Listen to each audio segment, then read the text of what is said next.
Hello guys, അങ്ങനെ നമ്മൾ വീണ്ടും തിരിച്ചെത്തിക്കുന്നു. ഇന്ന് വേറെ ഒന്നല്ല ഗായ്സ്, ഇന്ന് നമ്മൾ ഇത്താൻ്റെ ഡെലിവറി കഴിഞ്ഞ് കൊച്ചിനെ കാണാൻ പോവാണ്. അങ്ങനെ നമ്മൾ നേരെ റൂമിൽ കയറിപ്പോൾ ഇവിടെ തന്നെ ഫസ്റ്റ് തന്നെ മാമിയൊന്ന് കഥ പറഞ്ഞിട്ടുണ്ട്. പിന്നെ ഇത്താണ്ട് ഇത്താരെ കൊച്ചുണ്ട്. ഈ ഇത്തല്ല കേട്ടോ, ഇതിന് മൂത്ത ഇത്താണ്, രണ്ടാമത്തെ ഇത്ത പ്രസവിച്ചു. ഇത് മൂത്ത പ്രോഡക്റ്റിന്റെ ആദ്യത്തെ കൊട്ടി. ഇതൊന്നും ചിരിക്കുന്ന വേറെ ഒന്നല്ല, എനിക്ക് കളിക്കാൻ കളിപ്പാട്ടം കിട്ടുന്ന പറഞ്ഞെടുത്ത് വാങ്ങിച്ചോലെ എന്റെ ഫേവറേറ്റ് മുട്ടായ പശുമുട്ടായ കൊണ്ട് ആന്റി അവിടെ നിന്ന് പറഞ്ഞെത്തി കഴിച്ചു. അങ്ങനെ ആന്റി ഒന്ന് മുട്ടായി കഴിച്ച്, അങ്ങനെ ഉമ്മ ഒരു മുട്ടായി എടുത്ത് ഞാനും കഴിച്ച്. എന്ത് രസം. പിന്നെ പറയാനില്ല, പശുമുട്ടായി തന്നെ എന്റെ ജീവന. പിന്നെ ഒരു ലഡുവും കിട്ടി, ലഡുവും കഴിച്ച് നമ്മൾ നേരെ ഡെലിവറി റൂമിലോട്ട് പോയി കഴിച്ചു. ഇതിനകത്ത് കൊച്ചിനെ കാണിച്ചു തരത്തില്ല എന്നൊക്കെ പറഞ്ഞ് ഭയങ്കര സീനൊക്കെ ഉണ്ട്. ഇപ്പം തന്നെ നമ്മൾ ഫസ്റ്റ് പ്രോഡക്റ്റ് മാസമൊക്കെ നമ്മൾ പടിയിറങ്ങി പറഞ്ഞിട്ടുണ്ട്.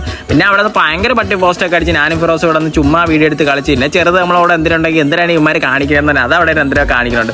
ഞാൻ അവിടെ നേരെ ഇപ്പോൾ കഴിച്ച് ഈ മാഫിയ നടന്നതാരല്ല കഴിച്ച് എൻ്റെ ഉപ്പായ പാകിസ്ഥാനിലെ ബോംബിടാൻ പോയ മാഫിയ കണക്കാണ്. അങ്ങനെ ഈ മാമി നൈസ മാമിയുടെ മോളെ കാണാൻ വേണ്ടിയിട്ട് നൈസ ഡെലിവറി റൂമിനകത്ത് കയറാൻ വേണ്ടി പോയപ്പോൾ സമ്മതിച്ച്. ഈ ചെറുതിനെ കൂടെ കൊണ്ടുപോകാൻ നോക്കി, പക്ഷേ അവിടെ കയറ്റി ചെറുതിനെ കയറ്റില്ല. ചെറുതിനെ കൊണ്ടുപോകാൻ പറയത്തില്ല, ഇല്ല ഒരാളെ കയറ്റത്തുള്ളൂ. അങ്ങനെ പാവം എൻ്റെ ചെറുതാടന്ന് വിഷമിച്ചിരിക്കുന്നുണ്ട്. എൻ്റെ മമ്മി പോയെന്നുള്ള രീതിയിൽ. പിന്നെ മാമി എക്സ്പ്രസ് ആയിട്ടൊക്കെ ഇറങ്ങി പറഞ്ഞിട്ടുണ്ട് നല്ല സങ്കടത്തോടെ. വേറെ ഒന്നല്ല, മോളെ കണ്ട എൻ്റെ സങ്കടം കൊണ്ട് ഇറങ്ങുന്നത്. അങ്ങനെ പിശാച്ച് പറഞ്ഞുകൊണ്ട് കഴിച്ച്. ഈ പിശാച്ച് അമ്മ കൊച്ചിനൊന്നും കാണിച്ചു തരാൻ പറ്റത്തില്ല, ഭയങ്കര മാസം കിട്ടുന്നത്. അങ്ങനെ കൊച്ചിനെ കണ്ട് ഇമാലിൻ്റെ ഒരു തൊട്ട് തടവെല്ലാം കഴിഞ്ഞ് കാലിന് നമസ്കരിച്ച് അങ്ങനെ നമ്മളവിടെ നേരെ ടാറ്റയും പറഞ്ഞു ഉമ്മായും ചേർത്തും കൂടെ. പിന്നെ അവിടെ ലിപ്പടിയും കാര്യങ്ങളൊക്കെ ഉണ്ടെങ്കിൽ അത് കഴിഞ്ഞ് നമ്മൾ നേരെ ബൈ ബൈയും പറഞ്ഞു നമ്മളവിടെ നിന്ന് ഇറങ്ങി. അവിടെ നമ്മൾ നേരെ ഇറങ്ങി മാൾ ഓഫ് ട്രാവൻകൂറിലല്ല വരുന്ന ഗൈസ്. അതിനോട് തൊട്ടടുത്തുള്ള നമ്മൾ അനന്തപുരി ഹോസ്പിറ്റലാണ് വന്നത്. ഇവിടെ കൊച്ചാപ്പ അടപ്പുണ്ട്. കൊച്ചാപ്പാക്ക് ഇന്നലെ ഇച്ചിരി സീരിയസ് ഒക്കെ ആയിരുന്നു. അങ്ങനെ കൊച്ചാപ്പ ഇവിടെ ഹോസ്പിറ്റൽ അഡ്മിറ്റ് ചെയ്ത് അങ്ങനെ കൊച്ചാപ്പയെ കാണാൻ വേണ്ടി പോവാം. പിന്നെ ഫ്രണ്ടിൽ നിന്ന് തന്നെ ഗാർഡിയൻസ് ആയ മാഫിയ ടീംസ് നടന്നു പോകണം. അങ്ങനെ നമ്മൾ കുഞ്ഞുമായെ കണ്ടുപിടിച്ചു. കുഞ്ഞുമാരെ കണ്ണൊക്കെ സങ്കടം കൊണ്ട് കരഞ്ഞിരിക്കുക. കൊച്ചാപ്പാരെ സീനെ. അങ്ങനെ കുഞ്ഞുമാരെ ഫാമിലിക്കാരെല്ലാവരും ഇവിടെ ഉണ്ടായിരുന്നു. അങ്ങനെ നമ്മൾ നേരെ വന്നിട്ട് വെയിറ്റ് ചെയ്യണം കൊച്ചാപ്പയെ കാണാൻ പറ്റുമോ. കൊച്ചാപ്പ ഐസിയിലാണ് കഴിച്ചത്. അങ്ങനെ വെയിറ്റ്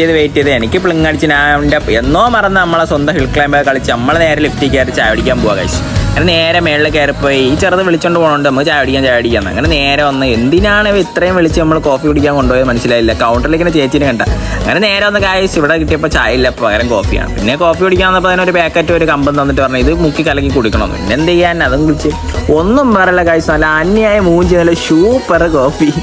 അങ്ങനെ അതും കുടിച്ച് നേരെ ഫിറോസ് കൊണ്ട് ഇപ്പുറത്തിരുന്നിട്ട് പിന്നെ കുടിക്കാൻ പറ്റാതെ തന്നെ അടിച്ച് കളിയാ. അങ്ങനെ രണ്ട് കമ്പെടുത്തതിന് അങ്ങോട്ടും മാറി അടിച്ചടിച്ച് എന്തായാലും വാങ്ങിച്ചല്ലേ കളയണ്ടാന്ന് രണ്ട് കളിയും കാണിച്ചു. നമ്മൾ നേരെ അവിടെ നിന്ന് ലിഫ്റ്റിൽ കയറിയപ്പോൾ ഈ വെളികൾ ഇവിടെ കിടന്ന് വള്ളിത്തരം കാണിച്ചു. അതിലും ഫോണും എടുത്ത് വെച്ച് അങ്ങോട്ടും എന്തരോ ഒട്ടത്തരോ കാണിക്കുന്നുണ്ട്. അങ്ങനെ നേരെ നമ്മൾ അവിടെ നിന്ന് ഇറങ്ങി നേരെ ഒന്ന് കഴിച്ചു. അങ്ങനെ കൊച്ചാപ്പയെ കാണാൻ പറ്റിയില്ല, അതുകൊണ്ട് നമ്മൾ നേരെ അവിടെ നിന്ന് ഇറങ്ങി കൊച്ചാപ്പയെ കാണിച്ചു തരാൻ തന്നെ. Bye bye. നേരെ നമ്മൾ വീട്ടിലോട്ട് പോവാണ്. See U.